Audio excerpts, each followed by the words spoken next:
evening. The wife of former Premier League football boss Harry Redknapp has left hospital after being injured when she got her coat caught in his car and he drove off. Sandra Redknapp was dragged along the road in Westbourne, Bournemouth, a few miles away from the couple's home in Sandbanks. She's believed to be back there tonight recovering from the ordeal. With more now, here's Kerry Swain. Blood staining the street marks the spot where Harry Redknapp's wife Sandra lay injured after what has been described as a freak accident. Range Rover's common in this affluent area of Bournemouth, the model of car Harry was driving when he gave his wife a lift to the shops. This is a busy one-way street and it's difficult to find a parking space. Harry Redknapp dropped his wife off in their Range Rover and pulled away, but somehow she became trapped.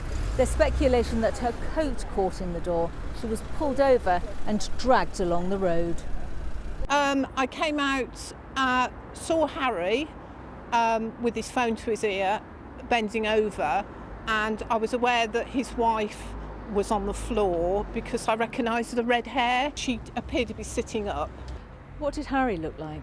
Yeah, he was on his phone when I glanced across, and he looked very concerned, really worried. Harry and Sandra Redknapp have been married for 49 years, a devoted couple appearing together on ITV's Mr. and Mrs. Sandra has been seen only recently supporting her daughter-in-law, who's competing in BBC's Strictly Come Dancing. The Redknapps are popular local celebrities. Harry, a football manager for decades. He took Portsmouth to FA Cup victory 8 years ago, manager also of Bournemouth and Southampton. One businessman in Westbourne told me that footballer Paul Gascoigne, who also lives locally, had been into his shop today expressing his concern. Sandra Redknapp spent the night in hospital, emerging today with Harry by her side, her leg in plaster. Both she and her husband looking shaken.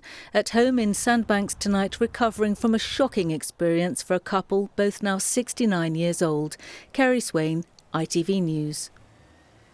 A fire broke out at Bournemouth and Poole College on North Road today. The building was evacuated at around 1 p.m. It's thought the fire started in the toilets. One man was treated for smoke inhalation. The fire is being treated as suspicious. Plans that would see 3 of our councils joining forces and getting more power from central government were dealt a blow last night after councillors on the Isle of Wight voted against the idea. Portsmouth and Southampton councils are in favour of the so-called Solent deal.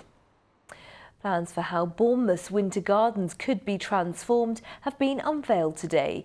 The £150 million redevelopment will include apartments, restaurants, shops, cafes and a car park. A planning application will be submitted next year. Now, it's a crime that can leave victims feeling afraid, distressed, and in the worst cases, it can escalate to attacks or murder. Stalking affects 2 million people a year in the UK. Most victims don't report the crime to police until the 100th incident, and in 80% of cases, the offender is known to the victim. Well, Holly Gazzard knew her attacker. Her ex-boyfriend stabbed her to death. Today, her father joined Hampshire Police as the force held the first ever conference on stalking. Sally Simmons has our report. Aged just 20 years old, Holly Gazzard, a hairdresser, was stalked, then stabbed by her former boyfriend in the salon where she worked. After a couple of months, the relationship finished. He wouldn't take no, and eventually he went into the salon where she worked one evening and stabbed her to death.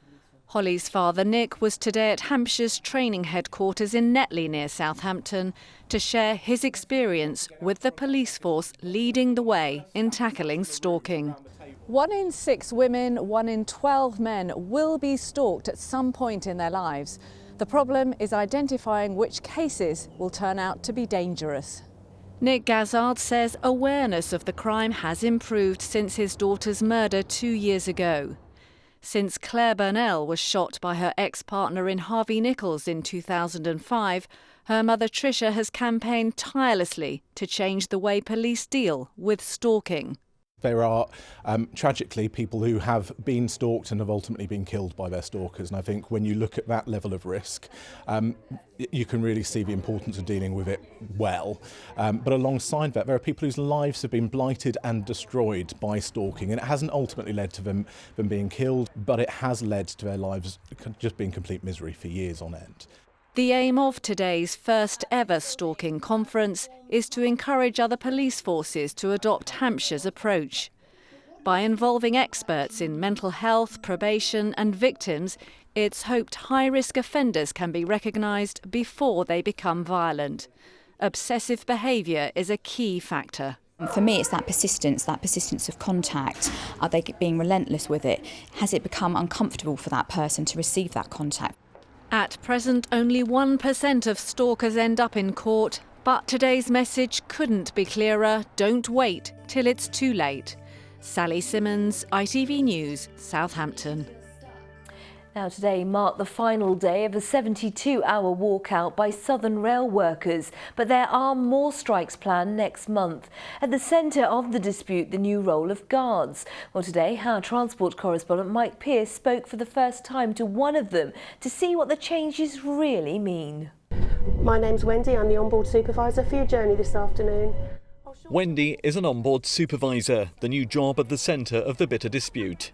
Unlike traditional guards, they no longer close train doors. That's transferred to drivers. The RMT say they're not fully safety trained and it's better if guards check and close the doors. Southern insist it's safe and say the staff will still help in an emergency. They say there'll be no job or pay cuts.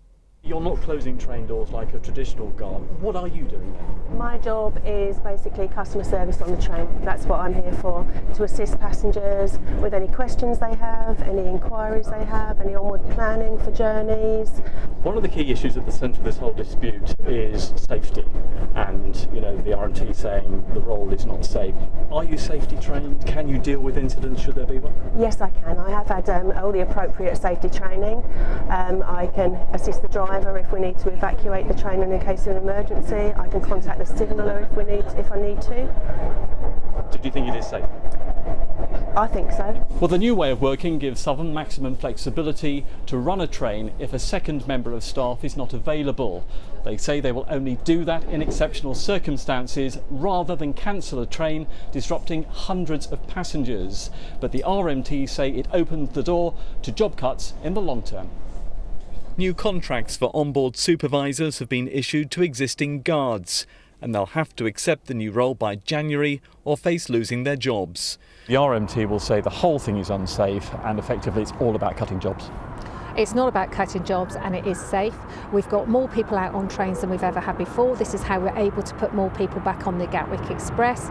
The driver having control of the doors is completely safe. We do that on 40% of our trains at the moment. Meanwhile, in a new development this evening, a strike planned for 2 weeks today, the 3rd of November, has been called off because of remembrance commemorations in the capital. The strike will now take place on the 4th and 5th of November. Mike Pearce, ITV News on the Brighton Main Line. In football, Southampton missed the chance to go top of their Europa League group after they lost 1-0 away to Inter Milan. They went behind this lovely drive from Antonia Candreva midway through the second half. But the Saints had a host of chances to score, including this golden opportunity from Virgil van Dijk. And he had a header cleared off the line in the 89th minute. And remember, there are full highlights of tonight's Europa action here on ITV straight after the news. Now let's take a look at the weather with all the details tonight. Here's Simon. From sleet to the slopes, driving through Europe. Eurotunnel the Shuttle sponsors ITV Meridian weather. Good evening. Well, you've probably noticed that the weather doesn't change much these days, and guess what? Tomorrow is going to be a similar sort of day to the one that we had today. There'll be some sunshine at times, should stay largely dry, but there will be a cool breeze, and that means it's not going to feel very warm. Speaking of which, overnight tonight we've got a lot of clear skies, and that means temperatures in the usual trouble spots: Benton in Oxfordshire, Herne in Dorset, where we could get down as low as around 2 or 3 degrees, though generally with 6s and 7s in our towns and cities. And that breeze should mean that mist and fog oughtn't be too big a problem tomorrow morning. If there is some, it will burn away through the morning. And it shouldn't be too bad a Friday. There'll be a lot of dry weather. There'll be a fair bit of cloud at times. Also some decent bright or sunny spells as the day goes on. But that wind is going to stay with us, and that's going to take the edge off the temperatures. A lowly 11 or 12. The wind incidentally blowing at around 5 to 10 miles an hour inland, 10 to 15 along the coast and around the Isle of Wight. And then as we head into the weekend, well, there's no real change initially, but the low pressure that's been sitting out to the west starts to drift eastwards, and that eventually means we'll see some rain pushed up come Monday. Eurotunnel the Shuttle sponsors ITV Meridian Weather. And that's it for now. Remember, we're back during Good Morning Britain from 6 o'clock tomorrow morning. But from the late team, thank you for your company. Thanks for watching. See you tomorrow. Bye-bye.